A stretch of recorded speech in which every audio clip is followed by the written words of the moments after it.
period of morning business, with senators permitted to speak therein for up to 10 minutes each. Mr. President. The senator from Kentucky. This impeachment is nothing more than a partisan exercise designed to further divide the country. Democrats claim to want to unify the country, but impeaching a former president, a private citizen, is the antithesis of unity. Democrats brazenly appointing a pro-impeachment Democrat to preside over the trial is not fair or impartial, and hardly encourages any kind of unity in our country. No, unity is the opposite of this travesty we are about to witness. If we are about to try to impeach a president, where is the Chief Justice? If the accused is no longer president, where is the constitutional power to impeach him? Private citizens don't get impeached. Impeachment is for removal from office, and the accused here has already left office.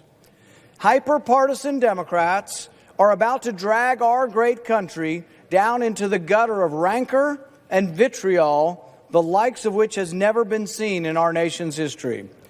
Instead of doing the nation's work with their new majorities in the House, the Senate, and the executive branch, Democrats are wasting the nation's time on a partisan vendetta against a man no longer in office.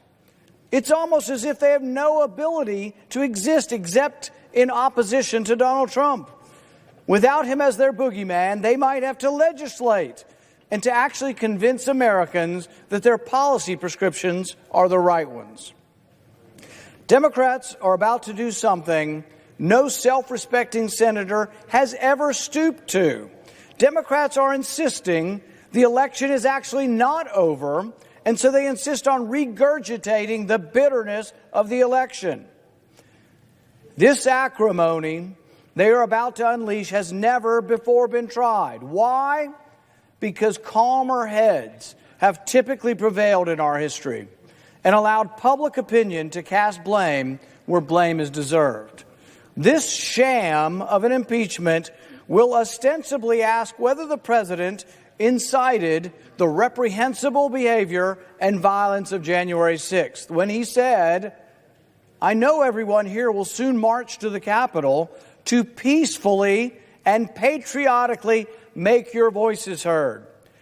Peacefully and patriotically, hardly words of violence. But what of Democrat words? What of Democrat incitement to violence? No Democrat will honestly ask whether Bernie Sanders incited the shooter that nearly killed Steve Scalise and volunteer coach. The shooter nearly pulled off a massacre.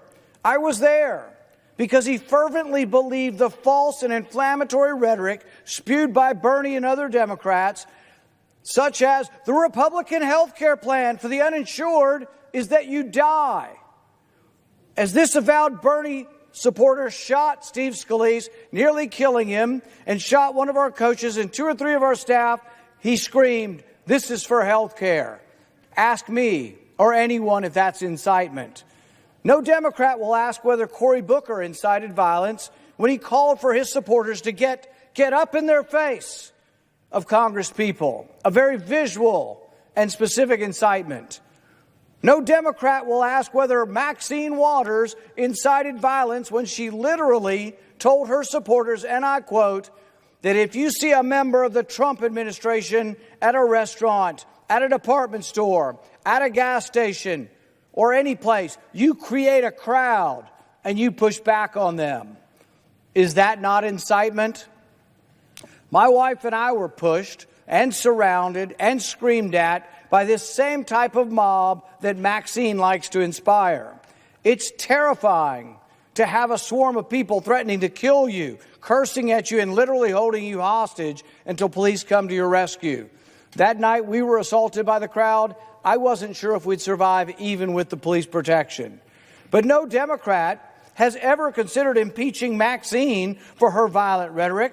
In fact, Republicans, to our credit, have never once thought it legitimate to formally censor or impeach these Democrats. No Republican has sought to use the government to hold these Democrats responsible for Antifa and Black Lives Matter violence that has consumed our cities all summer, resulting in over $1 billion of destruction, looting, and property damage? Not one Republican said, oh, let's impeach the Democrats who are inciting this, because it would be ridiculous. Many on the Democrat side of the aisle cheered them on. Kamala Harris famously offered to pay the bill for those who are arrested. I wonder if she'll be brought up on charges of inciting violence for that now that she's vice president. Should Kamala Harris be impeached for offering to pay for violent people to get out of jail who've been burning our cities down? No. And no Republican has offered that, because we're not going down the road that Democrats have decided, this low road of impeaching people for political speech. Should Republicans impeach the Democrat mayor of Seattle, who incited and condoned violence by calling the armed takeover of part of her city a summer of love? Any Republicans try to impeach her? On June 8th, the New York Post, citing U.S. Justice Department statistics, reported that more than 700 law enforcement officers were injured during the Antifa Black Lives Matter riots. There were at least 19 murders, including 77-year-old retired police officer David Dorn. Yet Democrats insist on applying a test of incitement to a Republican that they refuse to apply to themselves.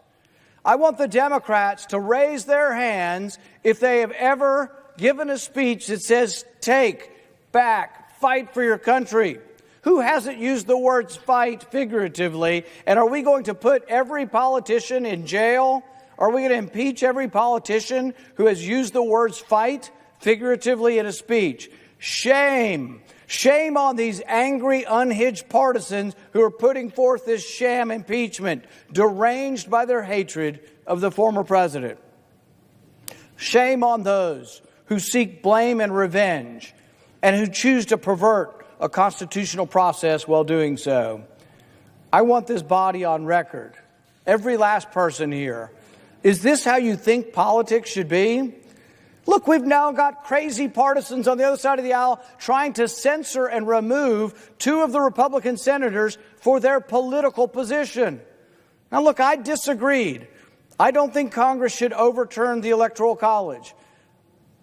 But impeaching or censoring or expelling a member of Congress you disagree with? Is the truth so narrow that only you know the truth? We now have the media on your side saying there is only one set of facts, one set of truth, and you can only interpret it this way. Now we have 7 senators on the other side trying to expel, censor, or impugn 2 senators on this side. And I defend them, not because I defend their position. I disagreed with their position. But you can't impeach, censor, expel people you disagree with. What's this coming to? In a few minutes, I will insist on a vote to affirm that this proceeding we are about to enter is unconstitutional, that impeachment of a private citizen is illegal and essentially a bill of attainder, and that no sense of fairness or due process would allow the judge in the proceeding to be a partisan Democrat already on favor of the impeachment. A sham, this is, a travesty. A dark blot on the history of our country. I urge my colleagues to reconsider this kangaroo court and move forward to debate the great issues of our day. With that, I'd like to relinquish the last moment or two of my time to a senator from Wisconsin. Mr. President,